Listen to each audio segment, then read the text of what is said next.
Good morning. I want to talk today about the power of medical astrology and why you would want to consider it over some other practices.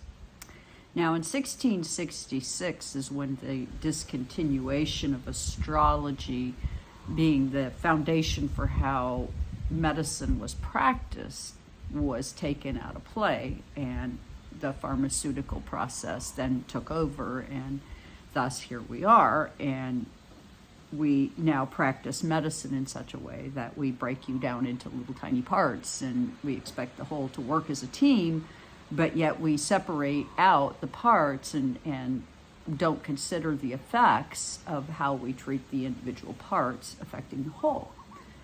So in this sense, medical astrology becomes a very fascinating tool.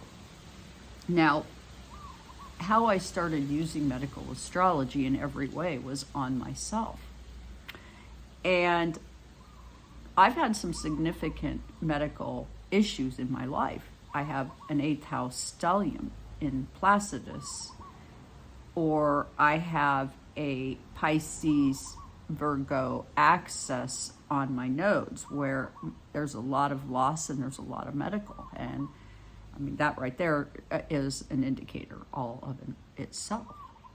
Now, it doesn't mean that if you have this nodal axis that you will automatically be having physical problems, but it kind of indicates, depending on what houses and where they all play out. At any rate, so why I want to say all of this is because I've used astrology in this sense to save my own life. And that's a powerful testimony. How have I done this? Well, recognizing that, one, it wasn't my fault I got cancer. I can see it in my chart that it was just a physical fact of a gear turning, and thus it was created at a certain point in my 40s, and it never stopped. And I could see very clearly when it began, and I can see very clearly that it's fixed, and that it will continue throughout my life, that it's a huge part of who I am. But what's beautiful about it is that I've understood astrologically as well, that I would never tolerate normal medicine, that I couldn't tolerate normal medicine. I have Moon in Taurus in the 4th house, or Moon in Taurus when you do whole sign, so that's Placidus. When you do whole sign, it's in the 5th. So it's suggesting in that sense that if I'm not careful, things can become rather theatrical in a way, if depending on how I choose to go with my medicine, my moon, my subconscious. So my moon and my sun in this sense play this role in my overall prognosis, how I see myself, how I do my subconscious work or my shadow work. And in fact, no matter what you think about what's wrong with you, your body is a self-repairing machine. And something that had always bothered me after my thyroid was removed was that I would never make thyroid again. And what does that exactly mean? And of course, no one can really explain it to you. They give you a synthetic thyroid and then they stamp it good and barely want to talk to you ever again. You know, you go in, you get your thyroid levels checked. Well, this whole method of the way they handled me about killed me, because by the time it was clear that my thyroid levels due to the synthetic thyroid I was taking was putting me in a thyroid storm, and I had no thyroid. So nobody was thinking this way at all. And it was something that I got psychically that brought me back around, and due to the astrology and the transits at the time, Pluto, I knew something was up, but I just didn't know what it was. So basically, I was able to diagnose and follow my instincts intuitively and do the work I needed to do to find healing for my body, because our bodies are self-healing and repairing machines. And because the seed for me long ago was, wow, if they took my thyroid out, What am I not making, and what are they not giving me, and how over time is that going to harm me? I've asked those questions. I want the trace minerals back in my body. I want the trace hormones that were part of the master hormone system, the butterfly that transforms and keeps my body healthy, my thyroid. Think about that. It's like it's a butterfly, and it dances in your body, and it keeps you healthy. And so I just want you to understand the power of astrology in helping us understand our health overall in ways that are not quite possible through blood tests. I have an exceedingly rare blood type. I don't even test positive. I didn't test positive when I was pregnant. You could have tested me all day long, and I didn't look pregnant. So we can never be too sure of anything.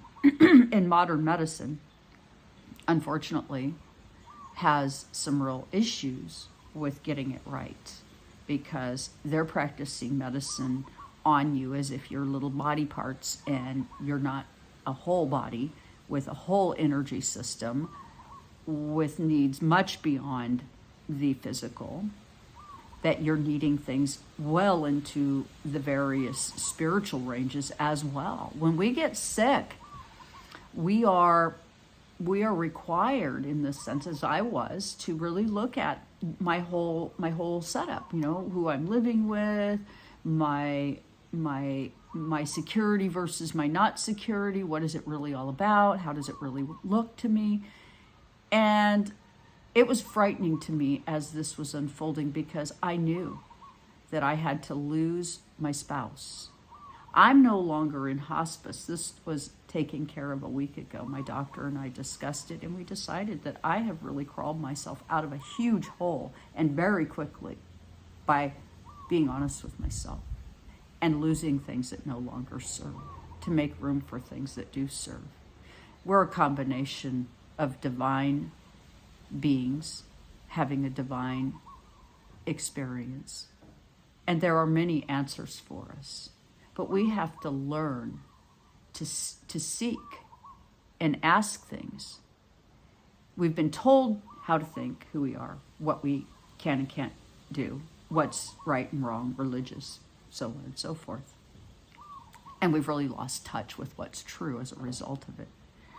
And so again, please do consider hitting the like, share, and subscribe, 1.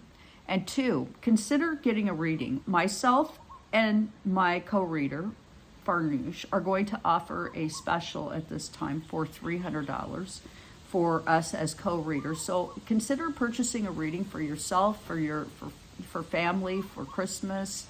And I'm also going to be offering, both she and I will be offering, a $50 reading. And it's a 10-minute audio where we will be providing you an overview of what sort of things you might want to be thoughtful of for your medical care, and what kind of things might be your triggers for healthcare issues, so that you can provide yourself some higher protection. So with that, please do consider liking, sharing, and subscribing, and join me on my YouTube channel, helping us grow. You can donate, you can book readings, all kinds of ways you can help us to continue our education and further our goals, because our energy is that we're going to be about the giving and the service and of doing no harm as practitioners. And I'm sorry to say that a lot of our practitioners right now don't have that. They say they do, but they have, I'll do no harm to myself and I'll collect all your money. Thank you very much. And so please like, share, subscribe. Thank you so much for joining me here.